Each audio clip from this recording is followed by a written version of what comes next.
Assalamualaikum warahmatullahi wabarakatuh. Halo teman-teman semuanya, perkenalkan nama saya Dava dan di sini saya akan menjelaskan tentang sejarah dari internet.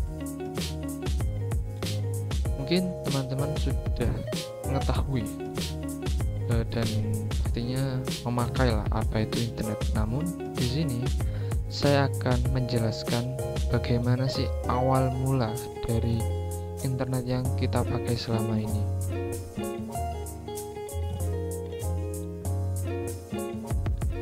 Sejarah internet sendiri itu dimulai pada tahun 1969 ketika Departemen Pertahanan Amerika Serikat melalui US DARPA atau Defense Advanced Research Projects Agency memulai sebuah proyek penelitian untuk menghubungkan sejumlah komputer dalam sebuah jaringan yang dikenal sebagai ARPANET. Pada tahun 1970, lebih dari 10 komputer berhasil terhubung membentuk jaringan yang memungkinkan komunikasi antar komputer. Awalnya, internet dirancang sebagai proyek militer untuk menciptakan jaringan komputer yang tersebar di berbagai lokasi vital dengan tujuan mengantisipasi serangan nuklir dan mengatasi kendala informasi yang pusat. ARPANET pertama kali diperkenalkan ke publik pada Oktober 1972 menghubungkan 4 situs, yaitu Stanford University, University of California, Research Institute, University of Utah, dan Santa Barbara. Sedangkan perkembangan minat dan berbagai universitas, ARPANET mengalami kesulitan dalam berbagai manajemen jaringan karena semakin luasnya pihak-pihak yang membantu dalam perkembangan ARPANET ini. Akhirnya ARPANET dibagi menjadi dua, yaitu ARPANET yang dia berfokus pada kepentingan non-militer yang nantinya dapat bersinergi dengan universitas dan perusahaan, serta adanya MILNET yaitu untuk keperluan militer. Nah, ini adalah runtutan sejarah bagaimana internet yang awalnya digagas oleh militer Amerika, yaitu pada tahun 1960, yaitu ARPA, yaitu Departemen Pertahanan Amerika Serikat yang merintis ARPANET, cikal bakal dari internet itu sendiri. Tahun 1980, internet mulai digunakan, namun secara terbatas hanya menghubungkan beberapa universitas yang cukup terkenal di Amerika Serikat. Tahun 1982, adanya protokol standar TCP atau IP untuk aplikasi dalam berkomunikasi di jejaring internet. Kemudian pada tahun 1984 mulailah dengan adanya sistem nama domain atau DNS untuk memudahkan penamaan dalam alamat internet. Dilanjutkan pada tahun 1986, National Science Foundation Network atau NSF-Net dibangun untuk menggantikan ARPANET sebagai jaringan riset utama di Amerika Serikat, dan berbagai jaringan internasional mulai terhubung. Nah, di tahun 1990 ARPANET dibubarkan, namun internet terus berkembang. Nah, pada tahun-tahun inilah mulai adanya layanan berbasis grafis atau World Wide Web atau WWW. Mungkin teman-teman juga sudah mengenal tentang ini, yang dikembangkan oleh CERN. Kemudian dilanjutkan tahun 1993, Internik didirikan untuk mengelola pendaftaran nama domain atau DNS tadi, dan tahun 1994 internet mulai masuk ke Indonesia. Mungkin bisa dikatakan cukup panjang ya perjalanan internet sendiri dari awal mulanya dari tahun 1960 atau 80-an, yang tentu saja internet sendiri itu dikembangkan untuk militeri, tapi akhirnya dikembangkan untuk komersial. Nah, di sini pada awal mulanya internet masuk di Indonesia itu tahun berapa? Nah, internet sendiri itu masuk Indonesia tahun 1986 yang digagas oleh klub amatir radio club dari ITB, dan jadi komunitas inilah yang mengawali adanya internet lah. Awal mula internet masuk di Indonesia itu dari awalnya dari sebuah klub dari ITB. Kemudian dilanjut tahun 1986 sampai 1987, jaringan paket radio mulai berkembang di Indonesia dengan peran penting dari Robby Subiakto yang mengaitkan jaringan amatir bulletin board system atau BBS untuk email store dan forward di kalangan amatir radio. Jadi Robby Subiakto ini adalah orang yang menggagas jaringan paket radio yang nantinya akan berkembang menjadi internet di Indonesia. Dilanjut tahun 1986, jadi di pertengahan dari tadi, kegiatan ARC-ITB ini didukung oleh pesawat transceiver HFSB-Q1 TS430, saya ulangi, transceiver HFSB-Kenwood TS430 milik Haria Sudiratna dan komputer Apple II milik Onawe Purbo. Nah, belasan anak ITB ini termasuk Haria Sudiratna dan nama-nama yang nantinya ada di PPT ini itu adalah orang-orang yang nantinya membantu dalam perkembangan internet di Indonesia. Di tahun 1986 sampai 1994, Robby Subiakto mendorong teknologi komunikasi data paket radio yang menuju TCP atau IP. Nah, itu tadi sudah kita bahas di awal-awal apa itu TCP/IP ini.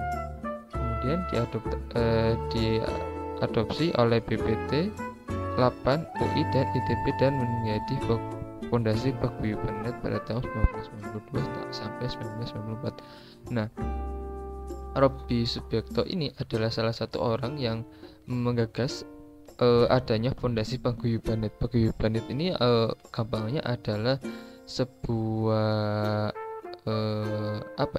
organisasi atau forum yang nantinya ingin mengembangkan internet di Indonesia. Kemudian ada dua hal penting juga, yaitu ada koordinasi IP, yaitu Robby Subiakto menjadi koordinator pertama IP untuk di Indonesia, yang IP yang terkenal itu 44.132 sejak tahun 2000. Kemudian ada anggota ORARI juga, yaitu organisasi aktivitas AMPRNet yang mengharuskan partisipan menjadi anggota ORARI dan berorganisasi melalui mailing list ORARI. Ya, tadi adalah sedikit sekilas tentang awal internet masuk Indonesia. Nah, kemudian ada dua provider utama internet yang ada di Indonesia tahun 1994. Pada tahun ini mungkin teman-teman banyak yang belum lahir, begitu pula saya. Di sini tuh ada dua provider yang cukup terkenal pada waktu itu, yaitu Ipteknet dan juga Indonet. Nah, dua provider ini mungkin sekarang sudah nggak ada ya, karena kalau yang kita tahu sekarang untuk jaringan internet sendiri itu untuk handphone atau seluler itu biasanya kalau pakai kartu kita bisa mengenal dengan Telkomsel, Tri, XL, Indosat dan yang lain-lain. Dan kalau penyedia layanan WiFi rumahan itu seperti Telkom, Bisnet, Media dan yang lain-lain. Nah, mungkin teman-teman sudah mengenal yang tentang warnet ya, atau warung internet. Warung internet sendiri itu muncul di Indonesia tahun 1996 sampai 1998. Meskipun tidak diketahui secara pasti siapa yang pertama kali memulainya, para pionir ini dengan beberapa komputer dapat terhubung ke internet yang jadi awalnya itu pionirnya itu menghubungkan komputer dengan internet di sebuah ruangan kontrakan, dan mereka tuh menyewakan gitu pada orang. Hal ini kemudian dikenal dengan istilah warnet atau internet. Akhirnya menjadi sebutan umum di masyarakat. Kalau kita berkaca sekarang itu jarang sekali. Bahkan saya pribadi terakhir warnet itu SMP. Setelah itu jarang ada warnet yang bisa bertahan, karena kebanyakan warnet itu sekarang malah bergeser ke ranah bermain atau lebih ke game lah.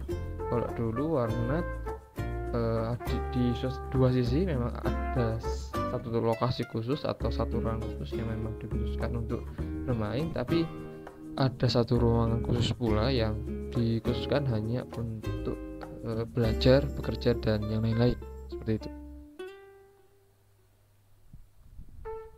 Nah, manfaat internet sendiri. Internet adalah sebuah jaringan global yang menyediakan banyak informasi dan komunikasi yang tanpa batas secara geografis. Penggunaan internet semakin banyak karena beberapa alasan, contoh biaya komunikasi, akses informasi yang luas, peluang usaha yang baru, dan informasi yang tersedia tanpa sensor jangkauan yang tidak terbatas. Ada beberapa poin yang mungkin bisa kita lingkari di sini, yaitu pada peluang usaha yang baru, di mana di masa-masa ini banyak sekali bermunculan e-commerce dan konten kreator yang memperjualbelikan barang, di mana semua itu memanfaatkan yang namanya teknologi internet ini.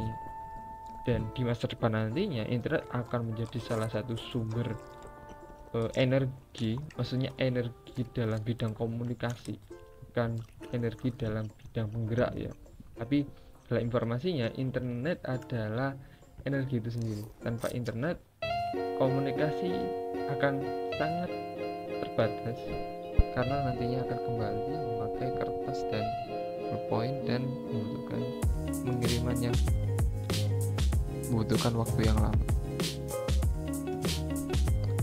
Nah, kemudian nih masuk di aplikasi yang mungkin sering digunakan untuk internet sendiri. Mungkin ini terkesannya sudah cukup jadul. Yang pertama ada resource sharing, yang dimana ada CD drive, hard disk, atau mungkin printer yang notabene mereka menggunakan teknologi internet ya. Namun sekarang juga untuk internet sendiri, untuk resource sharing ini juga sudah ada yang namanya cloud penyimpanannya. Kemudian untuk komunikasi dan informasi, kita tadi sudah membahas tentang Web3W, yaitu World Wide Web, yang sudah pasti pernah teman-teman dengar tahun 2010-an. Kemudian selain itu ada juga untuk dalam bidang komunikasi sendiri itu ada yang namanya chatting, SMS, mailing list, dan yang lain-lain begitu untuk komunikasi informasi.